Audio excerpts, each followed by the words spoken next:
guys! Welcome back to my channel! What's up? It's a beautiful day.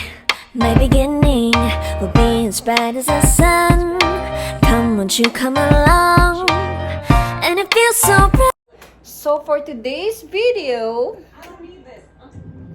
so yeah guys, kakauwi ko lang ng bahay, galing trabaho. So yeah, pagkatapos ng work, wifey duty naman at saka mommy duty. So yeah, kakauwi ko lang and magpe-prepare na ako magpe-prepare na ako for our dinner. So nakapagluto na ako ng rice. And this girl right here is just playing games. Stop sucking your thumb. I'm trying to win a game. So this is just Maury. Did you do your homework? I don't have homework. Do you have homework today? What about reading?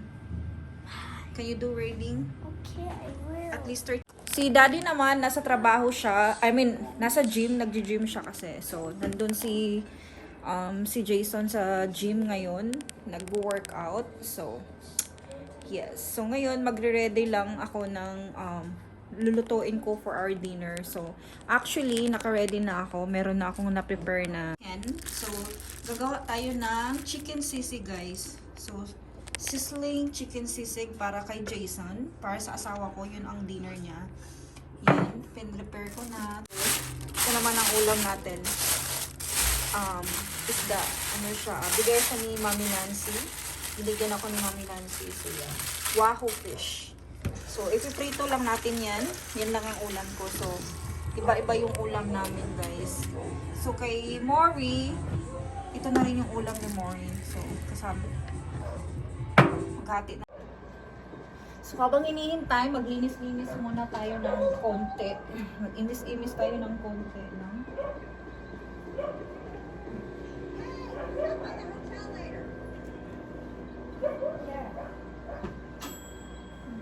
Food's ready, Mommy. Okay. Not yet ready. Aw.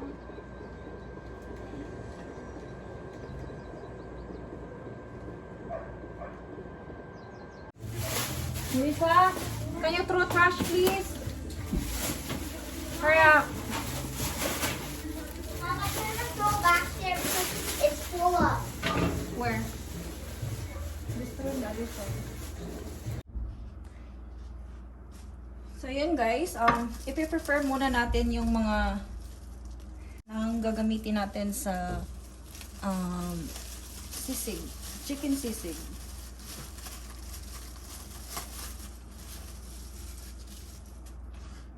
So, gagamit tayo ng siling haba. As you can see. Yan, siling haba. Ito yung ginagamit pang sigang. Yeah. So, yan. Tatanggalin natin yung yung buto kasi maanghang yan siya. So, tatanggalin natin yan.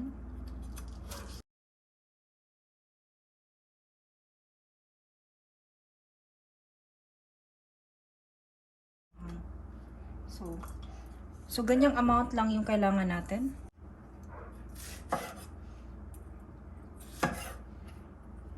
Ayan.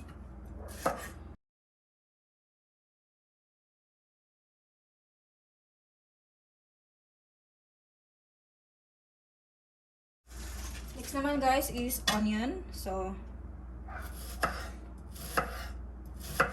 oops.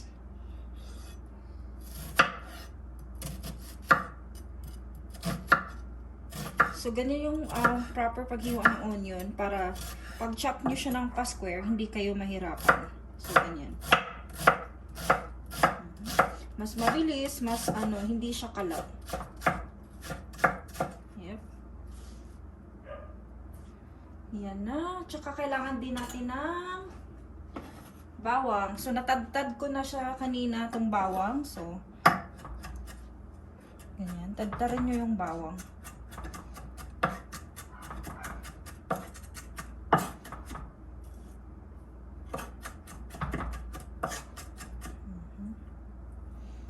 Yan lang. So, yan lang yung mga ingredients na kailangan natin sa ating sisig. Yan. So, tabi lang natin. Then, ngayon naman guys, hiwain natin tong sili na pa-square din siya. Maliliit na hiwa din.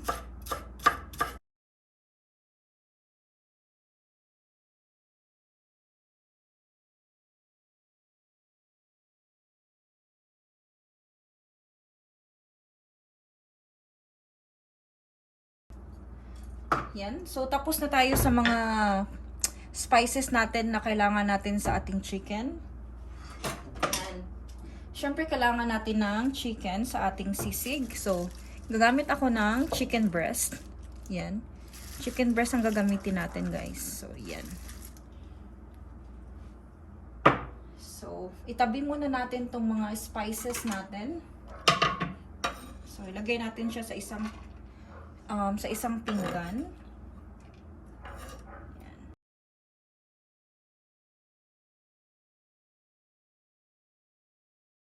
Isang lalagyan yung mga spices nyo para isang lang, mabilis lang magluto, 'di ba? So, charang! So, chicken breast nga pala tong ginagamit natin, guys. So, yeah. Yan. So, ang hiwa sa ating chicken, guys, is pa-square din siya. Yung pangsisig na hiwa din. 'Di ba? So, yan. So, pwede kayong gumamit kahit anong klaseng chicken, kahit yung dark meat, pwede din yun. So, for now, ang gagamitin ko is chicken breast. Kasi mas healthy yung chicken breast at saka ito yung gusto ng asawa ko. So, pa-square din. Yan, pa-square din yung hiwa. Medyo malamig siya.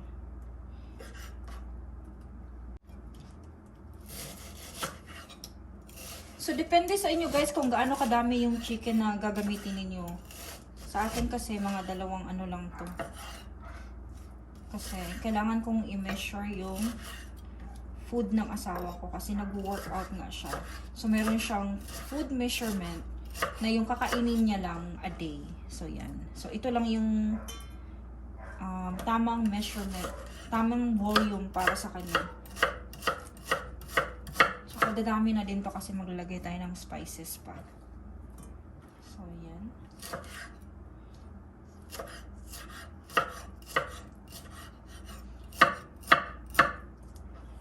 So, ayan na yung So, ready na yung chicken natin. Lagay natin to mamaya dyan. Set aside muna. So, bugos muna tayo ng... Tapos, ito naman guys is ulam ko. Piprituhin ko lang siya. Wahoo siya, wahoo. So, masarap to siya, guys. Bigay ito ni Mami Nancy. Thank you, Mami Nancy. So, yan. Marami akong piprituhin. Mga buto-buto lang naman siya, pero masarap itong mga buto-buto.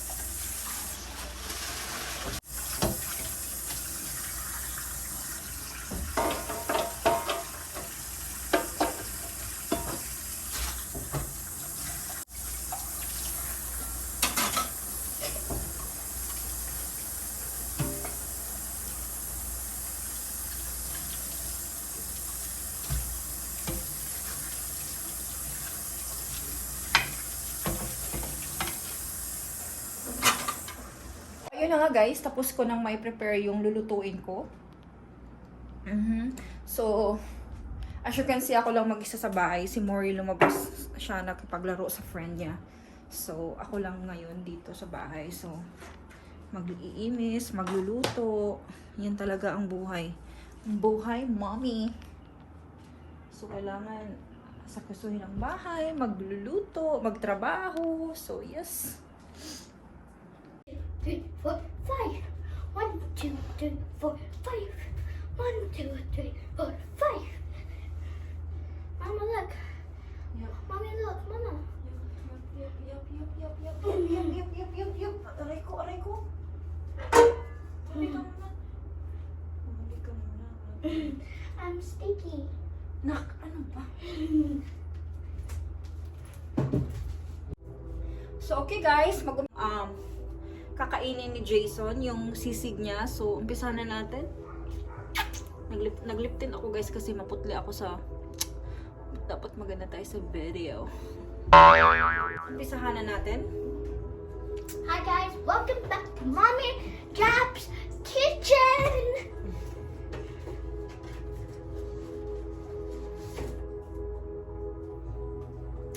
So as usual guys,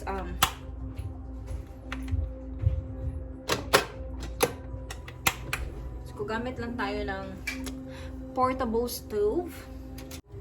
So painitin muna natin yung pan natin. Tapos pag mainit na, ilagay na natin tong butter. So kalahati lang guys yung gagamitin natin.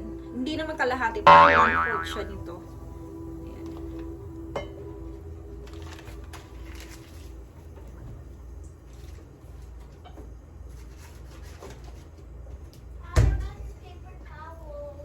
So, ayun nga guys, ito yung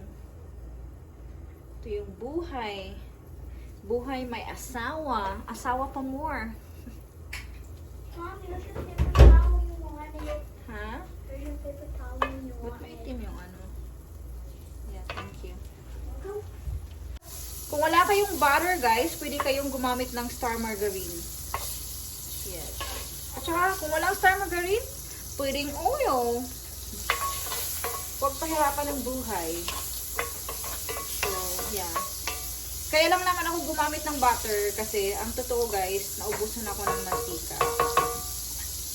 So, you can actually, at tinatamad akong pumunta sa store kasi yung bahay namin malayo sa store. So, okay. Mainit na yung mantika natin guys. Nausok-usok na siya. So, pwede na natin ilagay ang bawang. Ang ating bawang.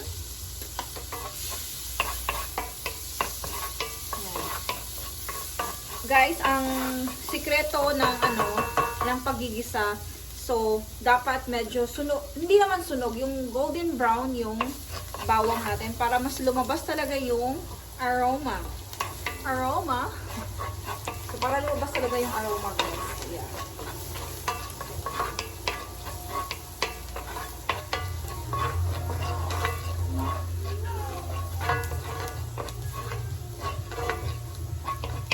Ayan, na golden brown na siya. Ngayon, ilagay na natin ang ating onion.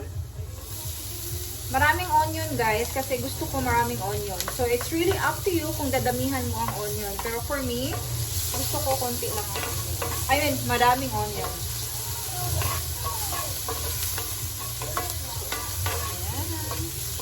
So, hinaan natin yung apoy kasi nasusunog yung bawang. Hinaan ang apoy. So, pag-isa naman ng onion guys, dapat yung parang nag-caramelize, parang mag-caramelize, yung mag-caramelize, caramel, ang hirap, no? Basta yun na yun. Gawin so, caramelize, basta yun na yun guys, ang hirap talaga banggitin. So, lutuing maigi yung onion. Yan. Lutuin mo maigi para lumabas din yung aroma ng onion. Okay. Then, ngayon naman guys, sunod naman natin ang siling aray. Siling haba. Siling haba. Then, ang bell pepper guys, sa huli na natin to ilagay. Okay lang.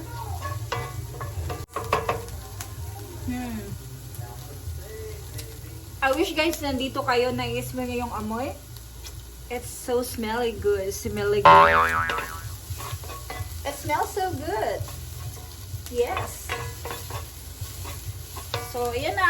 Naluto na yung ano natin. Then, isunod na natin yung chicken. So, make sure na walang tubig ang chicken guys ha. Kasi hinugasan ko siya kanina. So, igisa na natin yung chicken. So, ayan na siya.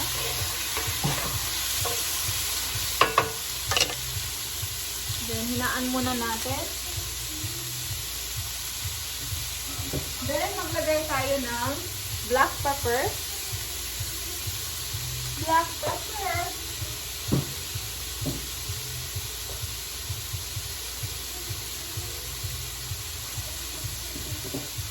Black pepper and then soy sauce guys.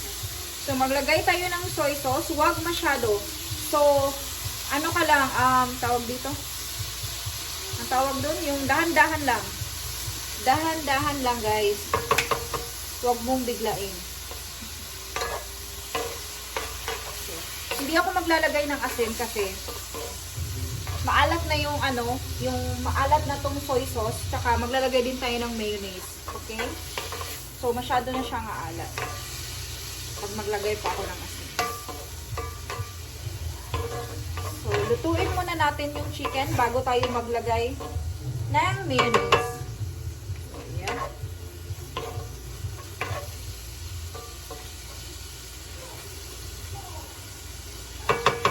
So, lutuin muna natin ang ating chicken.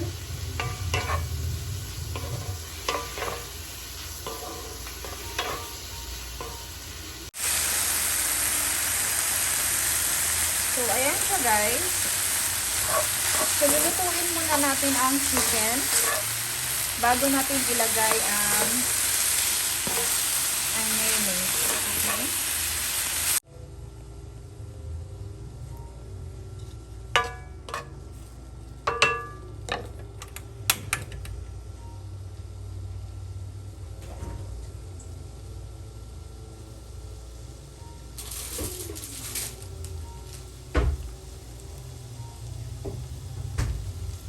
So, ngayon naman guys, ilagay na natin ang mayonnaise.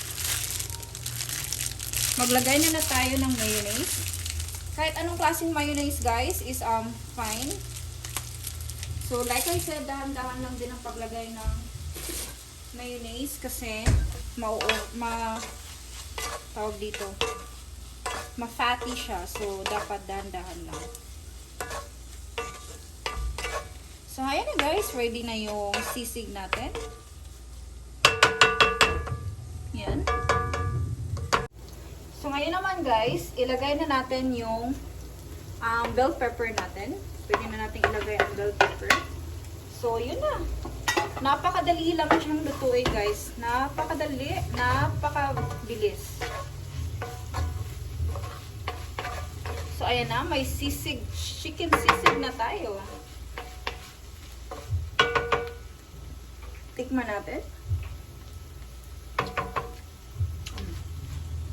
Medyo kulang siya ng soy sauce. So, maglagay ulit tayo.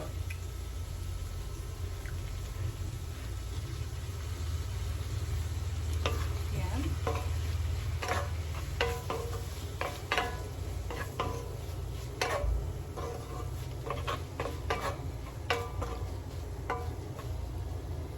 Masarap to sa kanin. Tsaka, pangpulutan.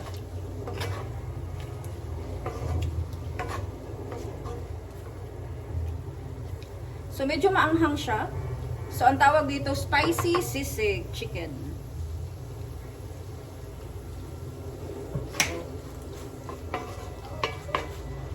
So, guys, kaya sinabi ko kanina, dahan-dahan lang sa pag-add ng soy sauce. So, wag yung first, damihan mo na kasi hindi mo na siya, pag nadamihan mo, tapos umalat siya, so mahihirapan ka na siyang i-redo.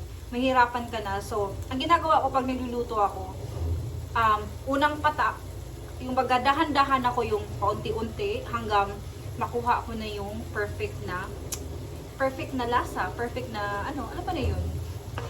So, yan. Tikman natin.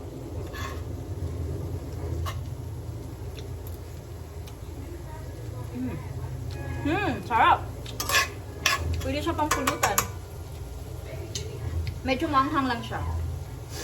So, ngayon, hanguin na natin siya. Ilagay natin siya sa sisig plate.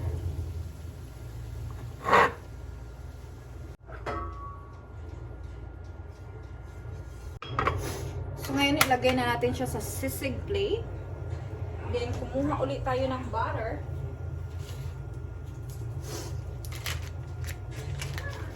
Para sa pang sizzling. Kasi konti lang na butter, guys. Para lang siya pang siso. Yan.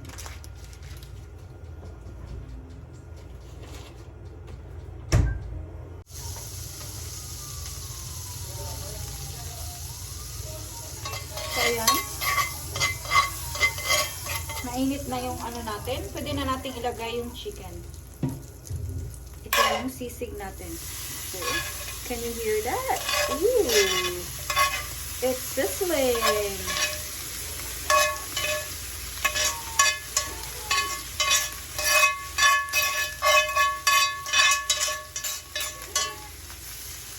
There you go.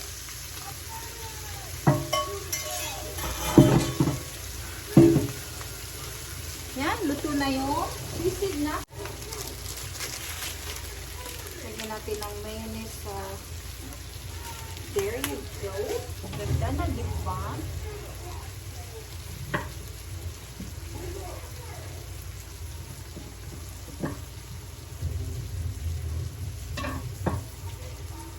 Then, pwede nyo itong, pagkakainin nyo na siya guys, doon kayo mag-squeeze ng lemon or pwede din, habang niluluto nyo, mag-squeeze kayo ng lemon. But for me, after ko siya lutuin, pagkakainin na, saka ako maglalagay ng lemon. So, yan. Lagyan natin ng palamuti. Garnish ba? Pang garnish. So, para naman ganahan si Mr. kumain guys. Para feeling ni Mr. kumakain siya sa restaurant. So, ganyan talaga ako guys. Maarte ako sa ano ko. So, yan na. So, this is our sisig guys. Look at that. Look how pretty. There you go. Mom, what's that? I'm hungry. Chicken sisig for daddy. It looks good. So, daddy is home na. I'm vlogging actually, babe. So, you need to follow here. So, daddy is home already. So, pinapakain ko na sila ng una kasi gutom na. Galing ng workout. So, pinapakain ko na sila. So, mamaya na lang ako.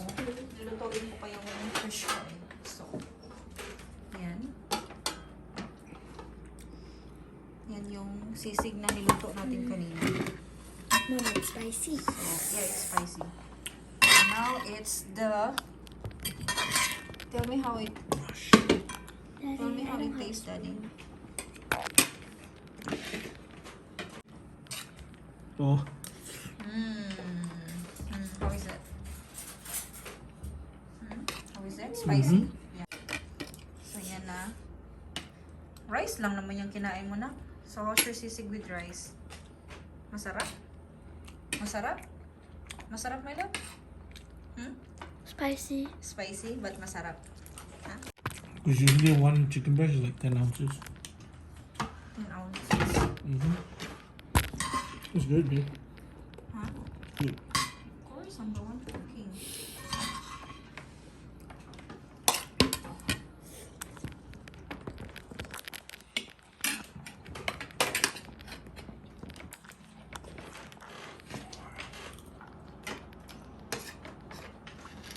Kain muna kayo ha.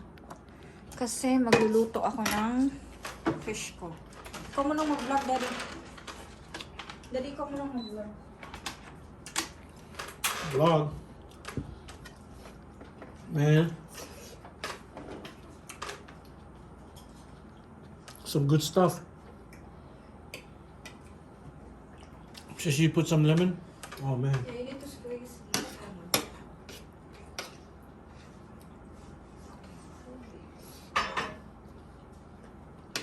Use this food. Because it's hot pepper.